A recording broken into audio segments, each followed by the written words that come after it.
तो हम circular wait पढ़ रहे थे, सर्कुलर वेट पढ़ रहे थे, ठीक है। सर्कुलर वेट में मैं आपको बता रहा हूँ, जैसे P1 जो है वो रिक्वेस्ट कर रहा है, फॉर एग्जाम्पल P1 जो जिस रिसोर्स को रिक्वेस्ट कर रहा है वो P2 के पास है, P2 जिस रिसोर्स को रिक्वेस्ट कर रहा है वो P3 के पास है, P3 जिस रिसोर्स को रिक्वेस्ट कर रहा है वो P4 के पास है, और P4 जिस रिसोर्स को रिक्वेस्ट कर रहा है वो जो है P1 के पास है।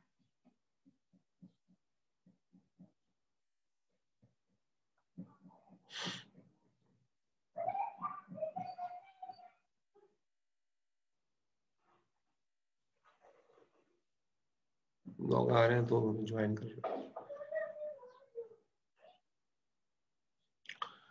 तो P1 रिक्वेस्ट कर रहा है P2 के लिए कि P2 रिसोर्स रिलीज करेगा तो P1 चले, P2 रिक्वेस्ट कर रहा है P3 के लिए, P3 रिसोर्स रिलीज करेगा तो P2 चले, P3 रिक्वेस्ट कर रहा है उस रिसोर्स के लिए P4 के लिए कि P4 के बाद कोई रिसोर्स है जो वो रिलीज करेगा तो ये P3 चले। P4 रिक्वेस्ट किससे कर रहा है? उस रिसोर्स के लिए जो P1 के पास है। तो यहाँ पर देखो, ये यहाँ तो नंबर बढ़ रहा था 1 2 3 4, नंबर बढ़ रहा था, और यहाँ नंबर एकदम कम हो गया 1। तो ये कह रहा है कि जब आप रिसोर्सेज दो ना किसी को, तो इंक्रीजिंग ऑर्डर में दो, डिक्रीजिंग ऑर्डर कहीं भी नहीं होना चाहिए। जब डिक्रीजिंग ऑर्डर नहीं होगा तो सर्कुलर वेट ही नहीं होगा। तो सर्कुलर वेट तो जब होता है जब अगला वाला रिसोर्स पिछले वाले रिसोर्स प्रोसेस को जो है ना रिक्वेस्ट कर रहा हूँ, अगला वाला प्रोसेस पिछले वाले प्रोसेस के लिए वेट कर रहा हूँ, तभी तो सर्कुलर वेट बनता है। ठीक है, जब तो P1 से स्टार्ट हुआ P1 पे आ गया। तो जब अगला वाला प्रोसेस कभी भी पिछले वाले प्रोसेस को जो है रिक्वेस्ट नहीं करेगा, उसको पिछले वाले प्रोसेस का कभी वेट नहीं करेगा, हमेशा इंक्रीजिंग ऑर्डर में रहेगा, तो कभी भी सर्कुलर वेट नहीं बनेगा। क्लियर हो गया circular wait? Circular wait condition falls हो जाएगी अगर इंक्रीजिंग ऑर्डर के अंदर जो है रिसोर्सेज को दिया जाए।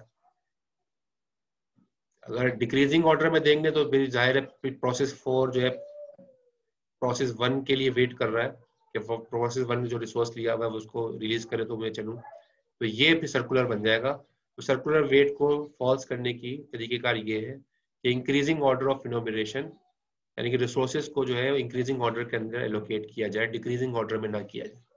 किसी भी तरह से डिक्रीजिंग नंबर ना आए, इंक्रीजिंग ऑर्डर ही हो, तो जाहिर है पिछला नंबर कभी भी नहीं आएगा, सर्कुलर क्यों नहीं बनेगा।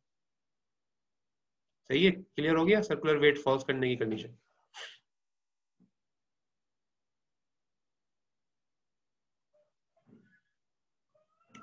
ठीक। अच्छा जी, आप ये तो स्लाइड छोड़ देते हैं, खास नहीं है। डेडलॉक अवॉइडेंस जो है, डेडलॉक अवॉइडेंस की स्ट्रेटेजी क्या है, ये जैसे आपको मैंने पहले बता दिया था, और ये भी हम करेंगे भी। डेडलॉक अवॉइडेंस का एल्गोरिथम, यहाँ पर एल्गोरिथम आ जाता है, या एल्गोरिथम पढ़ने जा रहे हैं हम, ठीक है, थोड़ी देर में एल्गोरिथम पढ़ेंगे। ये जाहिर है डेडलॉक जो है ना हो तो पहले से ही पता चल जाए कि पीरियोडिक इन्फॉर्मेशन का मतलब क्या है, पहले से पता चल जाए कि भाई कौन सा प्रोसेस कितने रिसोर्सेज को उसको चाहिए, तो किस प्रोसेस को कितने रिसोर्सेज चाहिए चलने के लिए, हर प्रोसेस शुरू में ही बता दें, ताकि ऑपरेटिंग सिस्टम एक एल्गोरिथम चलाए और किस प्रोसेस को कौन से रिसोर्सेज मिलने चाहिए, वो इस तरतीब से रिसोर्सेज दे प्रोसेस को कि डेडलॉक ना बने। ठीक है, तो हर प्रोसेस बता देगा कि मैक्सिमम नंबर ऑफ रिसोर्सेज को कितने चाहिए शुरू में ही। ठीक है, और डेडलॉक अवॉइडेंस एल्गोरिथम की कोशिश करेगा कि सर्कुलर वेट की कंडीशन फॉल्स हो जाए, किसी ना किसी तरीके से सर्कुलर वेट ना बने। ठीक है, वो एल्गोरिथम इस बात की कोशिश करेगा और नतीजे में होगा क्या कि डेडलॉक नहीं बनने पाएगा। अब इसमें जाहिर है एल्गोरिथम का काम है, ठीक है, एल्गोरिथम इसमें चाहिए होगा। अब इसके अंदर एक चीज आती है सेफ स्टेट। सेफ स्टेट किसे कहते हैं?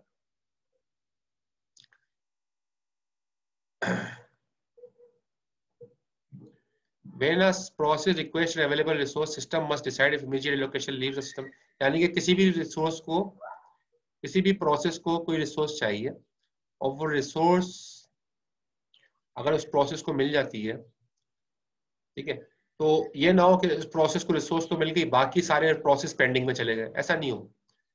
अगर किसी प्रोसेस को कोई रिसोर्स मिल गई और बाकी सारे प्रोसेस पेंडिंग में चले गए, तो हम कहेंगे सिस्टम जो है वो सेफ स्टेट में नहीं रहा। सेफ स्टेट में जब भी होता है सिस्टम, जब किसी रिसोर्स को आप एलोकेट कर दें किसी को, बाकी सारे वेटिंग में ना चले जाए, तो हम कहेंगे सिस्टम सेफ स्टेट में। अगर सारे रिसोर्स एलोकेट कर दिया किसी को, सारे वेटिंग में चले गए, तो हम कहेंगे सिस्टम जो है वो अनसेफ स्टेट है। ठीक है, तो अब ये इसको लिए आप थोड़ी टेक्निकल टर्म्स लिखी हैं, इसको समझाने से बेहतर है मैं एग्जांपल समझाऊं। If our system is in safe state, अगर सिस्टम जो है वो सेफ स्टेट में है, सेफ स्टेट का मतलब क्या है कि सिस्टम जो है यानी किसी को रिसोर्सेज जो है किसी को असाइन कर दिए आपने और बाकी प्रोसेस जो है वेटिंग में नहीं है उस असाइन करने की वजह से, तो हम कहेंगे सिस्टम सेफ स्टेट में। तो सेफ स्टेट में डेडलॉक नहीं होता, लेकिन अनसेफ स्टेट में डेडलॉक हो जाता है। अनसेफ स्टेट में पॉसिबिलिटी है डेडलॉक होने की, हो भी सकता है नहीं भी हो सकता, लेकिन अगर आप अनसेफ स्टेट पे जाओ ही नहीं तो जाहिर है डेडलॉक भी नहीं होगा। तो एल्गोरिथम क्या करता है, डेडलॉक अवॉइडेंस का एल्गोरिथम क्या करता है, इंश्योर करता है कि अनसेफ स्टेट के अंदर सिस्टम ना जाने पाए। Ensures that a system will never enter an unsafe state. Unsafe state के अंदर सिस्टम ना जाने पाए, सिस्टम हमेशा सेफ स्टेट के अंदर रहे। सेफ स्टेट वो स्टेट होती है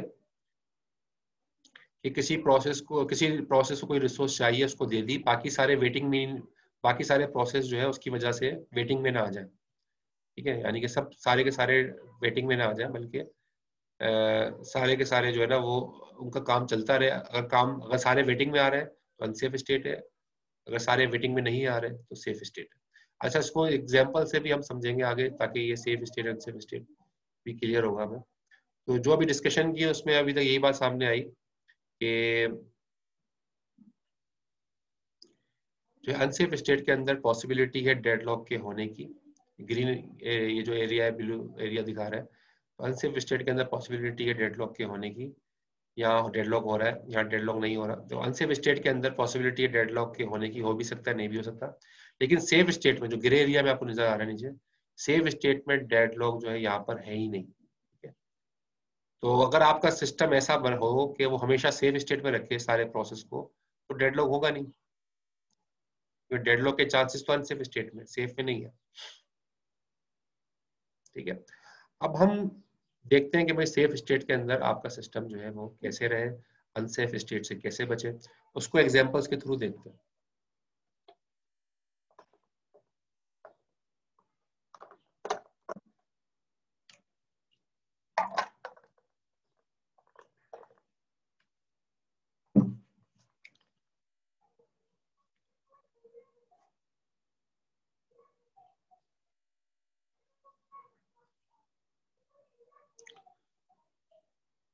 देखो, टोटल रिसोर्सेज फॉर एग्जांपल 10 है। ठीक है, रिसोर्सेज टोटल 10 है। 7 रिसोर्सेज जो है एलोकेट हुई हुई है, 7 रिसोर्सेज ऑलरेडी एलोकेटेड, 7 एलोकेट कर दी है, बची कितनी? 10 में से 7 एलोकेट हुई है, बची कितनी? 3 फ्री है। ठीक है, 10 रिसोर्सेज है टोटल, 7 एलोकेट हो गई, बची कितनी है? 3। अब प्रोसेस ए है, उसको 6 मजीद रिसोर्सेज चाहिए जो अपना काम कंप्लीट करने के लिए। प्रोसेस बी है, उसको मजीद 2 रिसोर्सेज चाहिए। B need 2 resources more to complete it. ठीक है, तो बी को मजीद 2 रिसोर्सेज चाहिए अपना काम कंप्लीट करने के लिए। सी को मजीद 5 रिसोर्सेज चाहिए अपना काम कंप्लीट करने के लिए। तो इसको टेबुलर फॉर्म में लिखें, तो टेबुलर फॉर्म में आपके सामने देखें, यहाँ पर दिखाया गया है। प्रोसेस ए बी सी नजर आ रहे हैं आपको। प्रोसेस ए के पास, जब प्रोसेस ए बी सी है, ठीक है, ए के पास 3 रिसोर्सेज हैं। हैज का मतलब है कि असाइंड है। ठीक है, तो ए के पास 3 रिसोर्सेज हैं, बी के पास 2 रिसोर्सेज हैं, सी के पास भी 2 रिसोर्सेज हैं। तो टोटल रिसोर्सेज जो ऑक्यूपाइड है वो 7 है। तो यहाँ पर ये बात सही कही जा रही है कि 7 जो है वो ऑलरेडी एलोकेट हुई हुई है। 7 रिसोर्सेज ऑलरेडी ऑक्यूपाइड है। 3 ए के पास है, 2 बी के पास है, सी और 2 सी के पास है।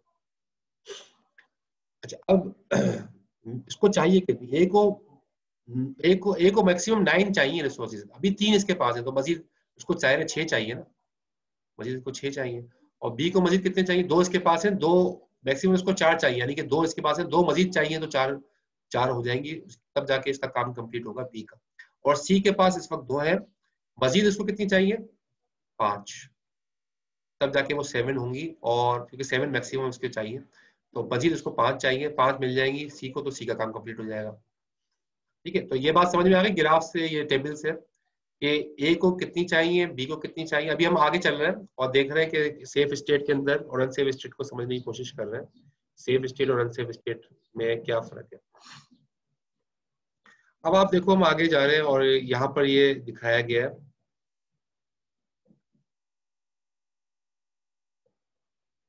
प्रोसेस ए के पास वही बात, प्रोसेस ए के पास 3 है, उसको मजीद 6 रिसोर्सेज चाहिए तो 9 तक पहुंचेगा।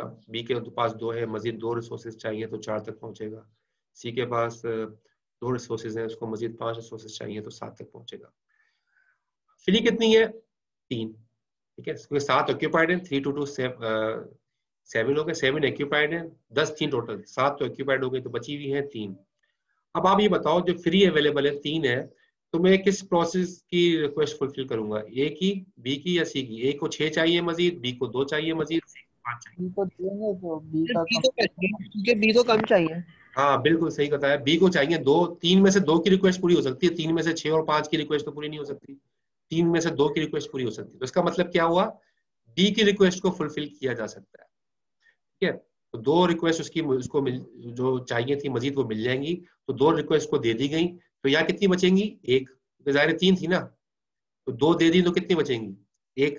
और 2 जब इसको दे दोगे आप, उसको 2 चाहिए थे, उसको 2 दे दोगे तो उसको कितनी हो जाएंगी इसके पास? 4, और 4 ही इसको चाहिए थी, ठीक है। तो 4 इसको चाहिए थी, चारों की चारों मिल गई, तो ये अपना काम कंप्लीट कर लेगा। बी अपना काम, यहाँ पर देखो बी ने अपना काम कंप्लीट कर लिया, बी ने अपना काम कंप्लीट करके चारों रिसोर्सेज को रिलीज कर दिया, जो 4 थी इसके पास, चारों को उसने रिलीज कर दिया, ठीक है। अब 4 की 4 जो है वो वापस हमारे पास बैलेंस में आ गई, पहले पहले बैलेंस में 1 थी, जब इसने अपना काम कंप्लीट किया, चारों को रिलीज किया, बी ने 4 रिसोर्सेज को रिलीज किया, तो ये ऐड हो जाएंगी 1 के साथ, तो 4 + 1 कितनी बन गई? 5। तो अब हमारे पास अभी फ्री अवेलेबल 5 है। एक और हमारे पास जाहिर है बी तो हमारे उसमें से निकल ही गया ना कंपटीशन में से। अब हमारे पास ए है और सी है, तो ए को रिसोर्सेज चाहिए 6, तीन 3 है, 9 तक उसको चाहिए, तो 6 मजीद चाहिए। सी को जो है 5 मजीद चाहिए। तो हम किसकी रिक्वायरमेंट पूरी कर सकते हैं अवेलेबल में से? सी को दे देंगे तो उसकी कंप्लीट हो बिल्कुल, जाएगी हाँ रिक्वायरमेंट। बिल्कुल सही बताया, सी की रिक्वायरमेंट पूरी हो सकती है। ए की रिक्वायरमेंट ज्यादा है तो हम सी की पूरी कर सकते हैं, फ्री अवेलेबल जितनी है। तो हमने सी को जो 5 चाहिए थी 5 दे दी। जब 5 सी को दे दी तो बैलेंस में क्या बचा? 0। और जब सी को 5 मिलेंगी तो 2 थी, तो 2 और 5 मिलके क्या हो जाएगा? 7। इसको 7 मिल जाएंगी, मैक्सिमम 7 ही चाहिए थी। 7 की 7 जब इसको मिल जाएंगी तो ये अपना काम कंप्लीट कर लेगा। जब अपना काम कंप्लीट कर लेगा तो अपना काम कंप्लीट करने के बाद ये जो रिसोर्सेज 7 थी इसके पास, उनको रिलीज कर देगा। दोबारा हमारे पास बैलेंस कितनी आ जाएंगी? 7। अब हमारे पास एक ही रिसोर्स बची और एक ही प्रोसेस बचा है, वो कौन सा है? ए। बी भी हो चुका है, सी भी हो चुका है, हमारे पास कौन सा प्रोसेस बचा है? ए। ए को कितनी चाहिए? 6। 3 है उसके पास, 9 तक उसको 9 तक जो है उसको मजीद चाहिए थी, यानी कि 9 तक उसको सारी रिसोर्स चाहिए, 3 है तो इसका मतलब है मजीद उसको 6 चाहिए, और 7 में 6 की कमी पूरी हो जाएगी। तो 7 रिसोर्सेज हमारे पास है, 6 को हम अलोकेट कर सकते हैं रिसोर्सेज। प्रोसेस ए को जो है हमने 6 रिसोर्सेज देनी थी, 6 दे दी, इसके पास 1 बची, 6 उसको देनी थी, दे दी, इसके बाद 9 पूरी हुई, 9 ही चाहिए थी, और काम कंप्लीट करके इसने वापस रिसोर्सेज जो है वापस कर देगा। हमारे पास दोबारा से 9 और 1 10 रिसोर्सेज हमारे पास एंड में दोबारा बैलेंस में आ जाएंगी, ठीक है। तो ये जो है ना, हमारे पास आखिर में दोबारा 10 रिसोर्सेज आ गए, बैलेंस में दोबारा 10 हो गया। तो आखिर में अगर हमारे पास वही बैलेंस आ जाए तो इसका मतलब है सारे रिसोर्सेज चल पड़े ना। तो हमारे पास सेफ सीक्वेंस क्या हुआ? पहले हमारा कौन सा चला था? बी। ये सेफ सीक्वेंस है कि आप पहले अगर बी चलाओगे और अगर उसके बाद आप सी चलाओगे, कि पहले बी कंप्लीट हुआ था, फिर सी कंप्लीट हुआ था, फिर आखिर में आपने ए कंप्लीट किया, बी सी ए। इस सीक्वेंस के ये सेफ स्टेट है कि बी सी ए चलाओगे डेडलॉक नहीं होगा, और कोई तरीके से चलाओगे डेडलॉक हो जाएगा। समझ में आ रहा है? सेफ स्टेट समझ में आ गया? ये सारे प्रोसेस चल गए कैसे?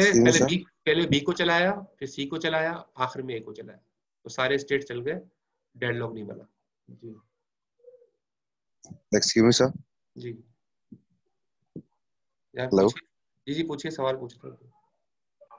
सर, ये बस यही पूछना था कि मतलब ये फ्री कैसे हुए, मतलब जब आपका ये जो हमारे पास फ्री अवेलेबल थे उसको हमने मतलब बी को जब दिया तो हमारे पास फिर 5 कैसे हुआ ये बता देगा बस, मतलब हाँ ठीक है। जी मैक्सिमम। जी, देखो इसमें जैसे 3 थे ना, 3 में से इसकी रिक्वायरमेंट पूरी हो सकती है 6, 2 और 5, ठीक है। तो 2 की वाले की रिक्वायरमेंट पूरी होगी, तो 2 को हम उसको दे देंगे, तो हमारे पास बैलेंस में क्या बचा था? 1, ठीक है। 2 उसको मिल जाएंगी, तो ये 2 थी, 2 की जगह अभी 4 हो जाएंगे जब उसको मिल गई।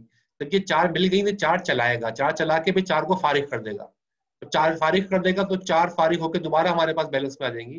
पहले 1 बची थी, अब 5 हो जाएंगी। यानी कि वो काम जैसे प्रिंटर होता है ना, प्रिंटर से जब आप प्रिंट आउट निकालोगे तो फिर प्रिंटर फारिग हो जाता है ना, वो रिसोर्स फ्री हो जाती है। तो जब बी के पास 4 रिसोर्सेस को चाहिए थी, चारों की चारों मिली, तो चारों को चलाएगा, चारों को फारिग कर देगा, तो चारों फारिग होकर हमारे पास बैलेंस में आ जाएंगी।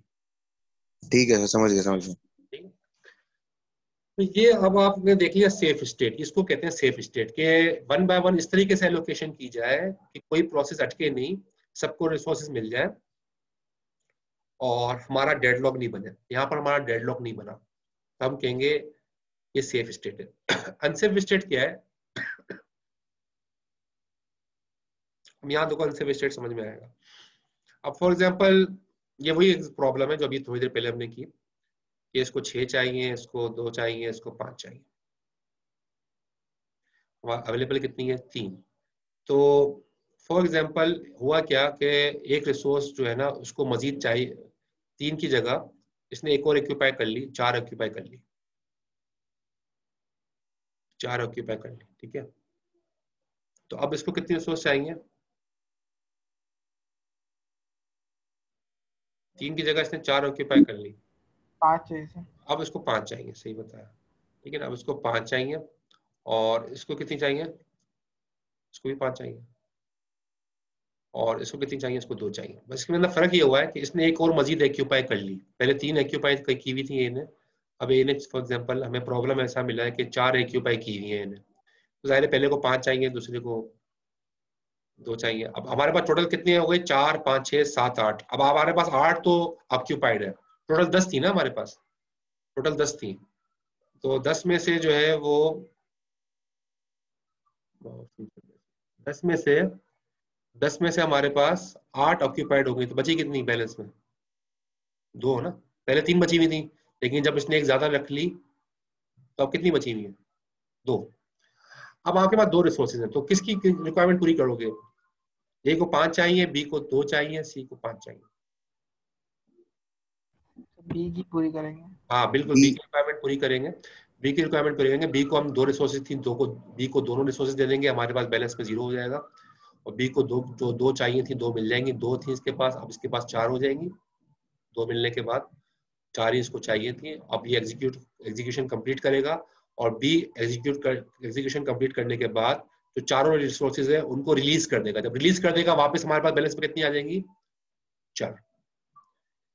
अब ए को कितनी चाहिए, वही 5, 4 ऑक्यूपाइड है, 9 तक जाना है तो 5 चाहिए। बी को कितनी चाहिए, सी को कितनी चाहिए, उसको भी 5 चाहिए, 2 उसके पास है, 7 तक जाना है तो 5 चाहिए। अब आप बताओ मैं किसकी रिक्वायरमेंट पूरी करूंगा, ए की या सी की, कर ही नहीं सकते ना पूरी अब तो। कर ही नहीं सकते क्योंकि 4 फ्री है और जो अवेलेबल है, जो फ्री है वो कम है, और जो रिक्वायरमेंट है वो ज्यादा की है, तो ये डेडलॉक है, ये डेडलॉक है। और इस स्टेट, जितनी स्टेट्स है ना, हम उनको अनसेफ स्टेट कहेंगे। अगर अगर आपने इस तरीके से चलाया कि पहले ए चलाया और फिर आपने जो है वो बी चलाया, सॉरी पहले आपने क्या चला, हाँ पहले बी चलाया, फिर आपने अगर शुरू में आपने बी को चला दिया और बी चलाने के बाद आप अटक गए आके कहीं, तो ये सारी आपकी अनसेफ स्टेट हो जाएंगी।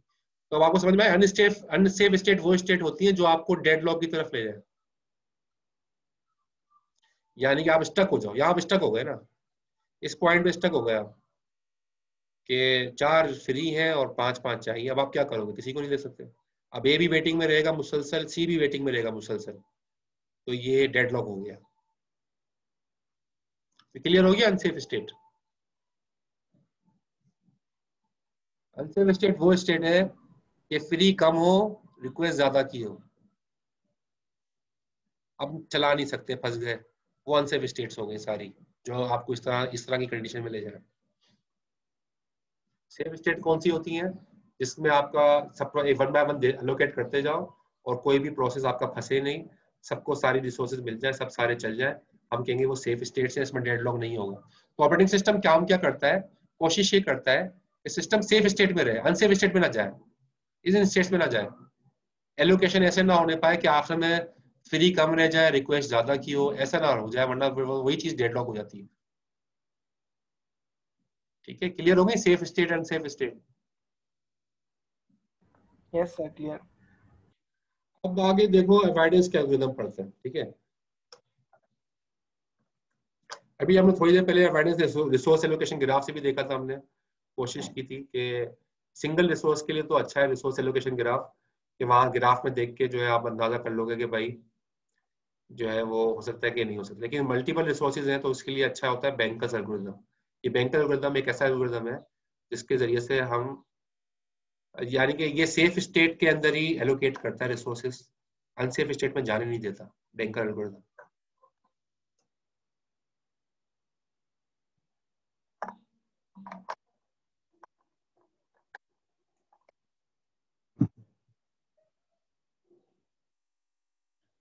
अच्छा, भी कैसे करता है काम, देखो इसमें तो एक बात तो ये बताई गई है, रिसोर्स एलोकेशन ग्राफ के अंदर भी देखो ये जो बात पहले आई थी कि रिसोर्स एलोकेशन ग्राफ के अंदर अगर साइकिल नहीं है तब तो जाहिर है वो डेडलॉक नहीं है, तो आराम से आप देख सकते हो। ठीक है, वो तो मैंने देख लिया था अभी थोड़ी देर पहले कि साइकिल नहीं थी। अब यहाँ पर देखो, यहाँ पर अब P1 को भी R2 चाहिए, P2 को भी R2 चाहिए, तो किसको देंगे? अगर अगर आपने अगर फॉर एग्जांपल P1 को अगर आपने R2 अगर P2 को मिल गया, अगर R2 रिसोर्स P2 को मिल जाएगी ना, तो ये जाहिर है इसको मिल जाएगी तो ये साइन तब्दील हो जाएगा ना, ये रिक्वेस्ट कर रहा है, जब मिल जाएगा तो ये इसको असाइन हो गया। ठीक है, तो अब देखो आप साइकिल बन गया। तो कहने का मकसद ये है, ये अनसेफ स्टेट में चला गया, ऊपर लिखा है अनसेफ स्टेट में चला गया। क्यों अनसेफ स्टेट चला गया? कि आपने इस तरीके से रिसोर्स दे दी किसी प्रोसेस को कि आप साइकिल बन चुकी है। जब साइकिल बन जाएगी तो वो अनसेफ स्टेट है, क्योंकि जाहिर डेडलॉक हो सकता है। रिसोर्स एलोकेशन ग्राफ के अंदर भी कोशिश ये की जाती है कि ऐसे रिसोर्सेज एलोकेट किया जाए कि साइकिल ना बनने पाए। तो बारह हम बैंकर्स एल्गोरिथम की बात कर रहे थे, तो बैंकर्स एल्गोरिथम सिंगल रिसोर्स पे भी काम करता है, मल्टीपल रिसोर्स में भी बैंकर्स एल्गोरिथम काम करता है।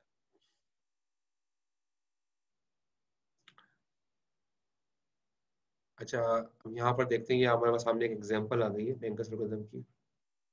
बैंकर्स एल्गोरिथम हम सिंगल रिसोर्स की बात कर रहे हैं, सिंगल रिसोर्स पे भी चलता है, मल्टीपल पे भी चलता है। अच्छा, अब देखिए, if we situation as per figure then it is safe state because with 10 free units. देखो इसमें दिखाया है शुरू के अंदर कि 10 फ्री यूनिट्स हैं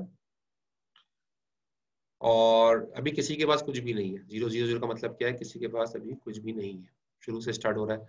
इसको मैक्सिमम ए को मैक्सिमम 6 चाहिए, बी को मैक्सिमम 5 चाहिए, सी को मैक्सिमम 4 चाहिए, डी को मैक्सिमम 7 चाहिए। ठीक है, अब ये था।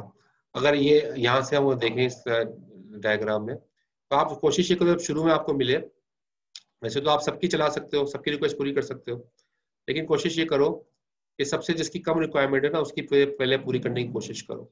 ठीक है, तो सबसे कम रिक्वायरमेंट किसकी है? सी। ठीक है, तो सी की रिक्वायरमेंट 4 की है, तो आपने सी से स्टार्ट किया और सी को दो रिसोर्सेस, सी के पास जो है वो 2 रिसोर्सेस थी। अच्छा, अब इसने यहाँ पर हैज का दिखा दिया। अब यहाँ पर शुरू में तो यहाँ पर कुछ भी नहीं है, 000 है। यहाँ पर जो है दिया, यहाँ पर एलोकेट कर दिया, यहाँ एलोकेट कर दिया। यहाँ पर ए को 1 दे दी रिसोर्स, बी को 1 दे दी, सी को 2 दे दी, डी को 4 दे दी। 4 5 6 7 8, अब 8 असाइन हो चुकी हैं, तो बची कितनी? 2, क्योंकि टोटल 10 थी ना, टोटल 10 थी। ठीक है, 10 फ्री थी, यहाँ पर देखो टोटल 10 थी, असाइन कोई भी नहीं था पहले, लेकिन अब असाइन कर दिया है। मतलब फॉर एग्जाम्पल प्रॉब्लम आपको एग्जाम में ये आया, ये असाइन हुई हुई है। ठीक है, अब बची कितनी है? 10 में से जब ये असाइन हो गई तो 2 ही बची, 8 तो असाइन हो गई। ठीक है, अब ए को कितनी चाहिए कंप्लीट होने के लिए? एक है इसके पास तो 5 मजीद चाहिए तो 6 तक पहुंचेगा। यहाँ पर 4 मजीद चाहिए तो बी को 4 मजीद चाहिए तो 5 तक पहुंचेगा। एक है उसके पास है 4 5 तक जाना है, उसको मजीद 4 चाहिए। सी के पास 2 है, उसको मजीद 2 चाहिए तो जो है एग्जीक्यूट करेगा। और डी के पास, डी को कितनी चाहिए? 3, 4 है इसके पास, 3 मजीद चाहिए, 7 तक पहुंच जाएगा। तो हम 5 4 2 3, हमारे पास फ्री कितनी है? फ्री कितनी है? 2। तो किसकी रिक्वायरमेंट? किसकी रिक्वायरमेंट? सी वाले की कर सकते हैं, क्योंकि बाकी तो सब ज्यादा है। ठीक है, तो आप सी की रिक्वायरमेंट पूरी कर सकते हैं। तो आप सी की रिक्वायरमेंट पूरी करेंगे तो 2 रिसोर्सेस ही, 2 की 2 आप इसको दे देंगे। यहाँ पर आप 0 बची, 2 की 2 आपने इसको दे दी, इसके पास 4 हो गई। जब 4 ये चलाएगा, 4 चलाने के बाद ये चारों रिसोर्सेज को फ्री कर देगा, ये चारों रिसोर्स को फ्री कर दिया। बैलेंस में अगेन हमारे पास कितनी आ गई, 4। और सी जाहिर है अब कंट्री उसमें से निकल गया है, हमारे एग्जीक्यूशन में से सी एग्जीक्यूट हो चुका है। अब ए को 5 चाहिए, वही चीज जो पहले थी, ए को 5 चाहिए मजीद, बी को 4 चाहिए, और सी तो चल चुका है। डी को कितनी चाहिए, 3। हमारे पास अवेलेबल कितनी है, 4। तो 2 चल सकती है, तो बी भी चल सकती है क्योंकि बी को 4 चाहिए और 4 अवेलेबल है, और डी भी चल सकती है। लेकिन कोशिश ये किया करें कि कम वाली को ले लिया करें, ठीक है। कम वाली को, बड़े वाली को लेने में थोड़ा सा ये होता है खतरा कि डेडलॉक ना बन जाए, तो छोटे वाले को ले लिया। तो हमने छोटे वाली वैल्यू ले ली 3 ले ली। 3 वाले को हम मतलब डी को जो है हम एलोकेट कर देंगे 4 रिसोर्सेज। तो डी को कितनी चाहिए, 3 चाहिए, हमारे पास है 4। 3 कितनी है, 4। डी को चाहिए 3, तो 4 में से 3 इसको दे देंगे तो कितनी बचेंगी, 1। और जब 3 इसको मिल जाएंगी तो उसकी 7 पूरी हो जाएंगी। जब 7 पूरी हो जाएंगी, 7 ही चाहिए थी, ये अपना काम फिनिश करेगा। और फिर फिनिश करने के बाद सातों के सातों रिलीज कर देगा। तो हमारे पास पहले 1 थी, जब सातों की सातों रिलीज होंगी तो हमारे पास क्या हो जाएगी, कितनी हो जाएंगी, 8। ठीक है, 1 + 7 8। और फिर हमारे पास 8 रिसोर्सेज ये हैं, और इसको 5 चाहिए, ए को 5 चाहिए, बी को कितनी चाहिए, 4 चाहिए। तो हमारे पास 8 है। तो हम दोनों की पूरी कर सकते हैं, लेकिन हम 4 की कर रहे हैं, कम इसकी, तो 4 की कर रहे हैं।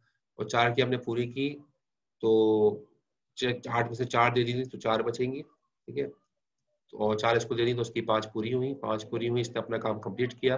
अपना काम कंप्लीट करने के बाद इसने 5 को रिलीज कर दिया, तो 4 में ऐड होंगी और कितनी बन जाएंगी, 9।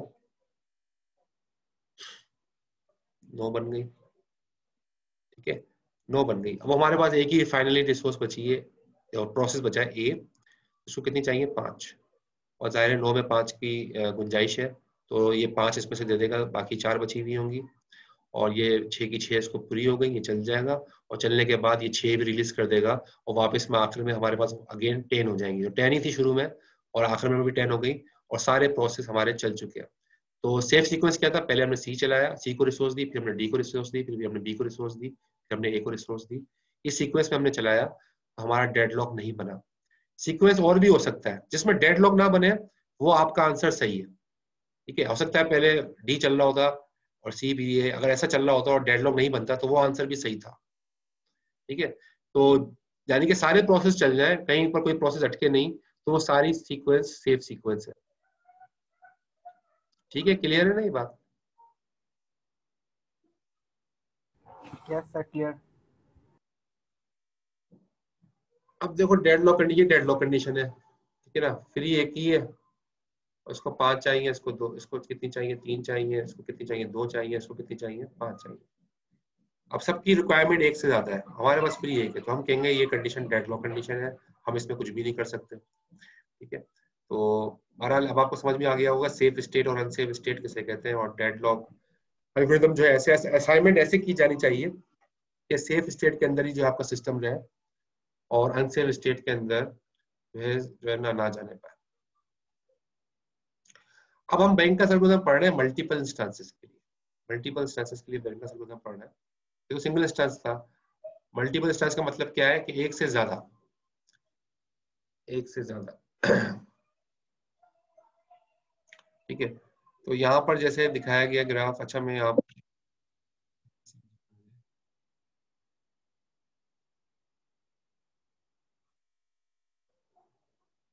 इसको कॉपी पेस्ट कर देते स्लाइड को।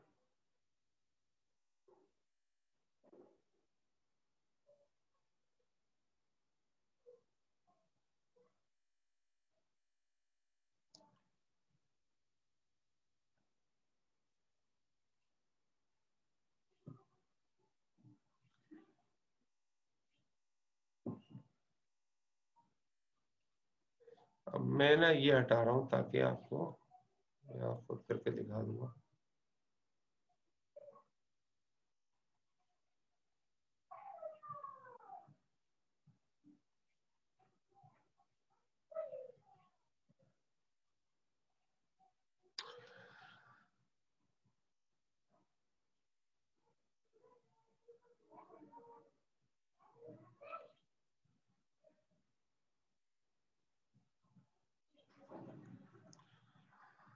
अच्छा, ये बैंक का एल्गोरिथम, ये मल्टीपल इंस्टेंसेस है,